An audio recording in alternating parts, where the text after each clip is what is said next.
నమస్తే. హైడ్రా ఎక్కడ కూడా దూకుడు మాత్రం తగ్గించేలాగా కనపడట్లేదు. ఇక ఇప్పటి నుంచి దూకుడు ప్రదర్శిస్తూ అక్రమమైనటువంటి నిర్మాణాలు చేపట్టినటువంటి వాళ్ళపైన చర్యలతో పాటు అక్రమమైనటువంటి కట్టడాలని పూర్తి స్థాయిలో నేలమట్టం చేసేందుకు కసరత్తులు ముమ్మరం చేసుకోవడం జరిగింది. 1-2 చోట్ల హైడ్రాకి వ్యతిరేకంగా వ్యతిరేకమైనటువంటి కోర్టుల ద్వారా వ్యతిరేకమైనటువంటి వ్యవహారం నడవడంతో హైడ్రా ఈ సంబంధించినటువంటి వ్యవహారాలపైన దృష్టి సారించడం జరిగింది. మొత్తానికైతే లీగల్గా ఏర్పడేటువంటి సమస్యల పట్ల రేపు జరగనున్నటువంటి ఏవైతే కూల్చివేతలు ఉంటాయో వీటికి అడ్డంకులు లేకుండా తేల్చుకునేందుకైతే హైడ్రా తీవ్రమైనటువంటి ప్రయత్నాలు చేస్తూ ఉంది.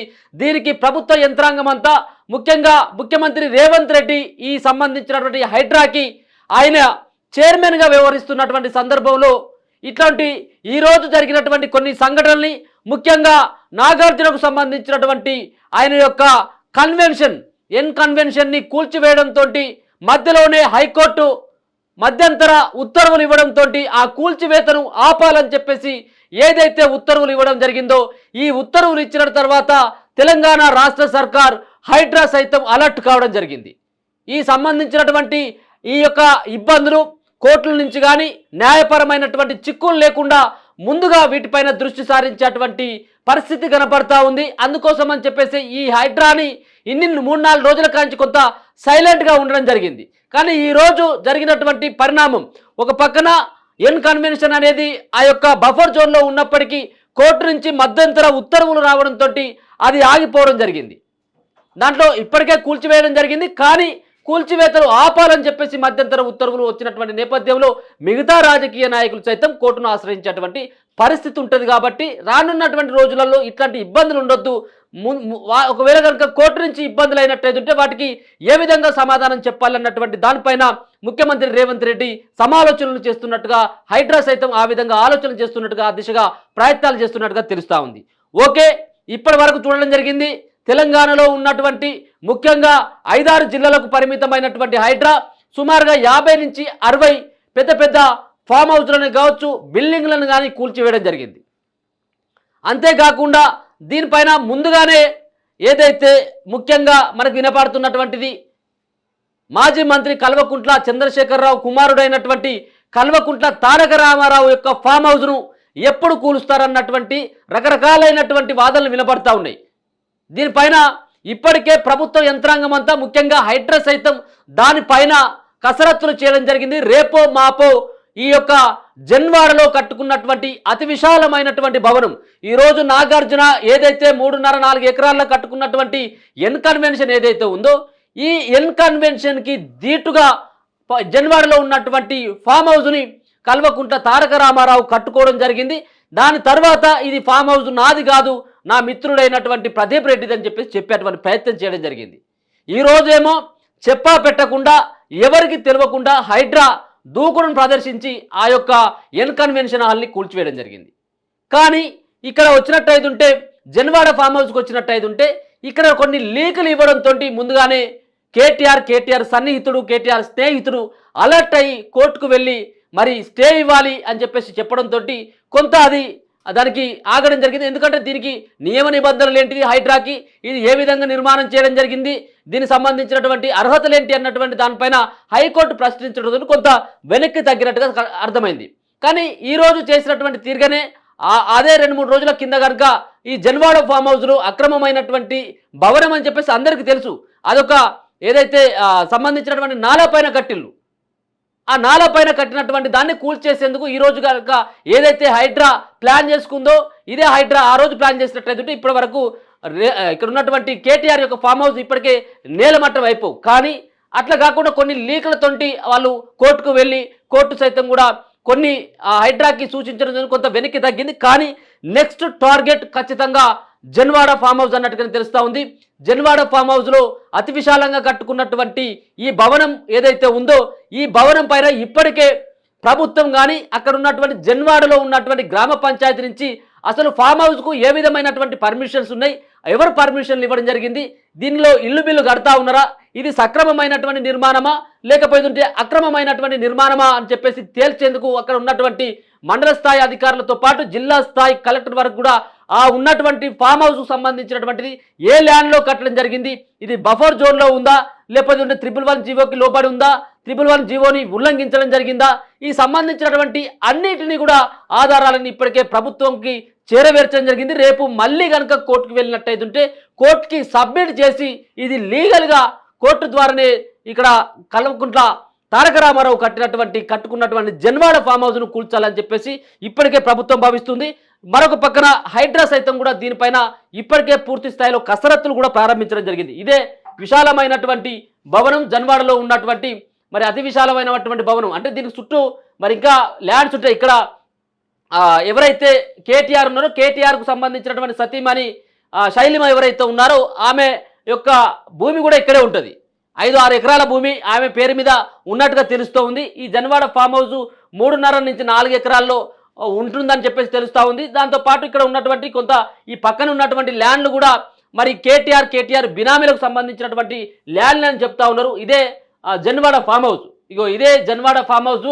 ఇదే ఫామ్ హౌస్ పైన గతంలో ముఖ్యమంత్రి ఇప్పుడున్నటువంటి ముఖ్యమంత్రి ఆ రోజు పిసిసి హోదాలో ఉన్నటువంటి సందర్భంలో దీనిపైకి ఏదైతే జన్వాడలో కేటీఆర్ ఫామ్ హౌస్ ఏదైతే ఉంది ఈ ఫామ్ హౌస్ పైకి ఆయన ఏదైతే డ్రోన్ కెమెరాని ఎగరేయడం జరిగింది. ఈ డ్రోన్ కెమెరాని ఎగరేయడంతో కేటీఆర్ స్వయంగా పోలీసులకు ఫిర్యాదు కూడా చేయడం, కేసు పెట్టించడం, ఆ కేసులో రేవంత్ రెడ్డి 14 రోజుల పాటు జైల్లో ఉండడం ఇదంతా జరిగింది.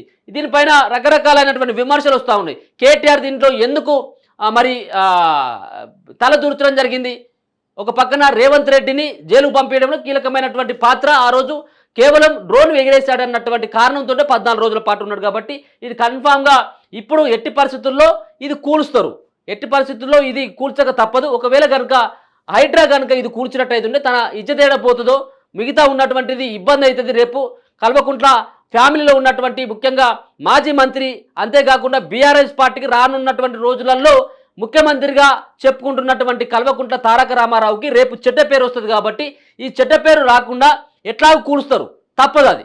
కాబట్టి ఈ కూల్చేసేది ఏదో తన యొక్క మిత్రుడైనటువంటి స్నేహితుడైనటువంటి ప్రదీప్ రెడ్డి పేరు మీద కనుక మనం దీన్ని మార్చినట్టయితే ఉంటే ఎట్లాంటి ఇబ్బందులు ఉండవు కదా అన్నటువంటి ఒక సాకుతోటి కల్వకుంట్ల తారక రామారావు నా మిత్రుంది, ఇది అవసరమైతుంటే బఫర్ జోన్లో లేకపోతుంటే అక్రమమైనటువంటి కట్టడం ఉంటే నేనే కూల్చేస్తా అని చెప్పేసి ఆయన చెప్పడం జరిగింది.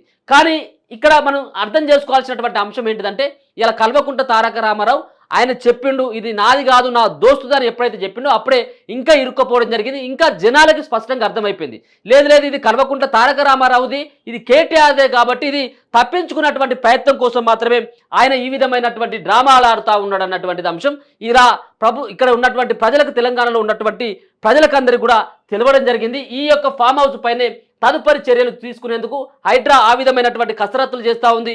ఈరోజు ఏదైతే ఎవరికి తెలియకుండా, ఎవరికి కూడా నోటీసులు ఇవ్వకుండా, ఎలాంటి నోటీసులు ఇవ్వలేదు, ఎవరికి కూడా నోటీసులు ఇచ్చేటువంటి ఆస్కారం, ఎందుకంటే అది అక్రమమైనటువంటి కట్టడం.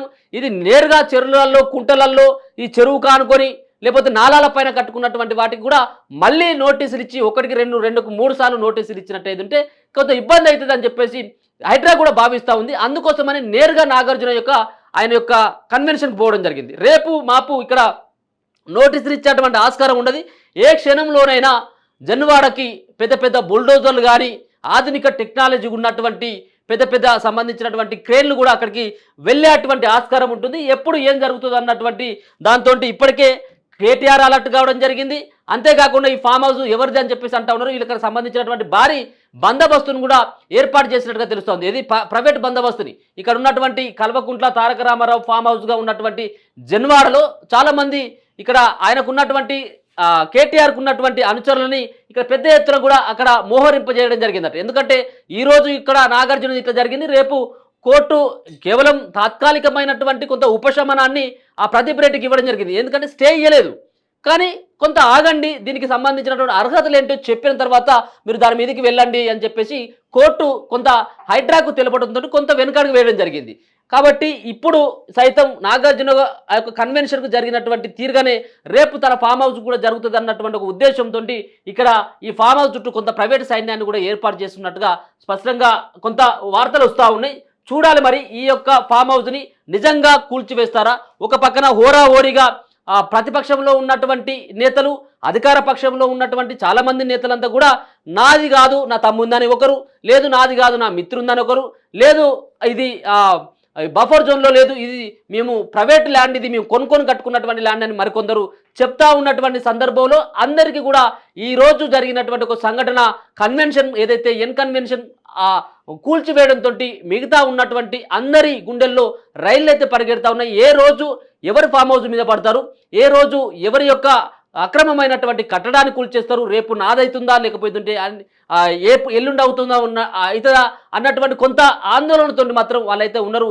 ఇప్పటికే హైడ్రా నిజంగా కూడా హైడ్రా ఏర్పాటు చేయడం ఇది అందరికీ కూడా తెలంగాణ రాష్ట్ర ప్రజలకి ఒక శుభ పరిణామమే. కానీ దానికి పడుతున్నటువంటి అడ్డంకులు ఏవైతే ఉన్నాయో ఈ అడ్డంకులు కనుక తొలగిపోయినట్టయితే రానున్నటువంటి రోజులలో గత 10 సంవత్సరాలు గత 15 సంవత్సరాలుగా తెలంగాణలో ఉన్నటువంటి ముఖ్యంగా హైదరాబాద్ సరౌండింగ్లో ఉన్నటువంటి జిల్లాల్లో మరి వేల కోట్ల రూపాయలకు సంబంధించినటువంటి ల్యాండ్లని కొంతమంది వ్యక్తులు ముఖ్యంగా ఏదైతే ప్రజల ఓట్లతోటి గెలిచినటువంటి ప్రజాప్రతినిధులు అని చెప్పుకున్నటువంటి రాజకీయ నాయకులు ఎవరైతే ఉన్నారో రాజకీయ నాయకులు దొంగలుగా మారిపోయి భూ కబ్జాలను చేసుకోవడం, వాటిలో అక్రమమైనటువంటి నిర్మాణాలు ఏర్పాటు చేయడంతో పాటు పెద్ద పెద్ద టవర్లని దాదాపుగా 25 నుంచి 30 అంతస్తుల బిల్డింగులు కట్టుకున్నటువంటి వాటి కూడా ఉన్నాయి. ఇలా చెరువు పక్కకి వెళ్ళినట్టయితే ఆ చెరువేమో సగానికి 20 ఎకరాలు ఉన్నటువంటి చెరువు 10 ఎకరాలకు, 10 ఎకరాలు ఉన్నటువంటి చెరువు 5 ఎకరాలకు పడిపోయి మొత్తం ఉన్నటువంటి ల్యాండ్లను కబ్జా చేసుకోవడం జరిగింది. దీంట్లో రాజకీయ నాయకుల యొక్క వాళ్ళ యొక్క పాత్ర 90% ఉంది. మిగతా ఉన్నటువంటి కొంత రాజకీయ పరమైనటువంటి నాయకులు ఎవరైతే ఉంటారో వాళ్ళ యొక్క అండ చూసుకొని కొంతమంది కబ్జాలు చేసుకోవడం జరిగింది. మనం అంటున్నది పేద ప్రజలు వేసుకున్నటువంటి చిన్న చిన్న గుడిసెలు కూల్చమన్నటువంటి ఉద్దేశం కాదు.